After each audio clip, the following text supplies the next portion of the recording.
In the heart of London, nestled within the formidable walls of the Tower of London, lies a treasure of immeasurable worth, the crown jewels of England. Glittering with priceless gems and steeped in centuries of royal history, these objects symbolize the very essence of monarchy and power.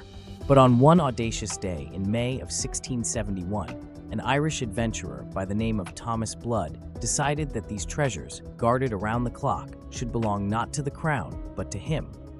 Colonel Thomas Blood was no ordinary man. A soldier, an adventurer, and a rebel, Blood was a master of reinvention. He was equally admired for his charisma as he was feared for his ruthlessness. But perhaps what defined him most was his unquenchable ambition, or as some would call it, his outright audacity.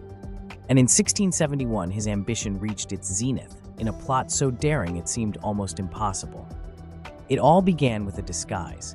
Blood, dressed in the robes of a lowly clergyman, arrived at the Tower of London with a woman he claimed to be his wife. They approached the jewel house, where the crown jewels were displayed under the watchful eye of the aged custodian, Talbot Edwards. After chatting with Edwards in what seemed like casual pleasantries, Blood's wife suddenly feigned illness, dramatically swooning and staggering. A concerned Edwards rushed to her aid, offering the couple tea and a place to rest. Blood's gratitude was effusive. Over the following days, he returned to the tower several times, showering Edwards and his family with thanks and small gifts. Slowly but surely, he built a rapport with the custodian, a ploy as brilliant as it was sinister. To seal his friendliness, Blood even suggested a marriage match between Edward's daughter and his supposed nephew. The elderly custodian, flattered by the clergyman's generosity, welcomed him into his confidence. And that's precisely when Blood struck. On the morning of May 9th, 1671, Blood returned to the tower, this time accompanied by his nephew and two other men. Again, Edwards welcomed them warmly, leading the group into the jewel house to marvel at the treasures within. But as Edwards turned his back, Blood and his accomplices launched their carefully planned ambush. A wooden mallet suddenly struck the old man on the head, knocking him to the ground. As Edwards groaned and struggled, they bound and gagged him, determined to carry out their heist. With Edwards incapacitated, the group turned their attention to the crown jewels. Blood himself snatched the iconic St. Edward's crown, flattening it with the mallet so it could fit inside a bag. Another accomplice grabbed the sovereign's orb, hiding the massive golden sphere under his cloak. Yet another seized the royal scepter, attempting to saw it into smaller, more manageable pieces. But heists rarely go perfectly. As the intruders fumbled with their loot, they were interrupted by an unexpected commotion outside the jewel house. Edwards' son, returning home earlier than anticipated, stumbled upon the thieves in their act. Shouting for help, he alerted guards stationed nearby. The Tower of London, a fortress not easily trifled with, sprang into action. Blood and his men had no time to carry out the rest of their plot. Dropping any pieces of the jewels they couldn't transport, they fled the jewel house, dashing through the cobblestone grounds of the tower in a chaotic, desperate escape. Blood himself mounted a horse, the mangled crown still clutched in his hands. But his luck had run out. Before he could even reach the tower's gate, guards apprehended him. Most men, caught red-handed committing treason against the crown, would have begged for mercy or remained silent, awaiting their grim fate. But not Colonel Thomas Blood. Even in chains, with the noose of execution seemingly tightening around his neck, Blood demanded to speak directly to King Charles II.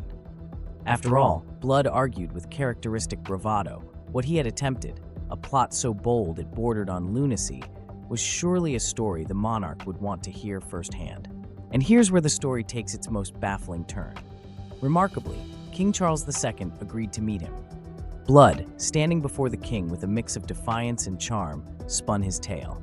With a grin likely lingering on his face, he painted himself as a loyal subject whose only motivation for the crime was desperation, perhaps even admiration for the priceless jewels themselves. He complimented the strength of the tower's defenses, admitted to his cunning, and expressed no apologies, only audacity. To everyone's shock, the enigmatic King Charles II wasn't angry. Quite the opposite. He was amused. The king, known for his love of wit and intrigue, found himself fascinated by the sheer daring of this Irishman. Blood's charisma, it seemed, cast a spell on even the most powerful of men. In an astonishing twist of royal caprice, King Charles II not only pardoned Blood, he rewarded him. The rogue adventurer received land in Ireland and a royal pension. It was as if the entire crime had been transformed into a prank worthy of applause rather than punishment. The crown jewels, despite suffering minor damage, were restored to their former glory. Edwards, the loyal and injured custodian, recovered from his wounds, though he received only a meager reward for the ordeal. Meanwhile, Thomas Blood lived out the remainder of his life as a free man, basking in the notoriety of his wild escapade. Why did the king pardon him? Historians have theorized endlessly. Some suggest that Blood's charm alone swayed the king, while others believe the pardon was a political maneuver, a way to keep Blood, a man deeply connected to uprisings and rebellion, from stirring more trouble. Whatever the true reason, the decision cemented Blood's legacy as one of history's most confounding scoundrels. Today, the crown jewels remain safely secured within the Tower of London, admired by thousands of visitors each year. But lurking in their glittering history, like a shadow alongside the light, is the story of Colonel Thomas Blood, the man who dared to steal the unimaginable and walked away with more than he ever dreamed. So the next time you're tempted to dismiss an idea as too bold, remember the story of Thomas Blood. Sometimes, audacity doesn't just make history. Sometimes, it bends it in the most unexpected ways.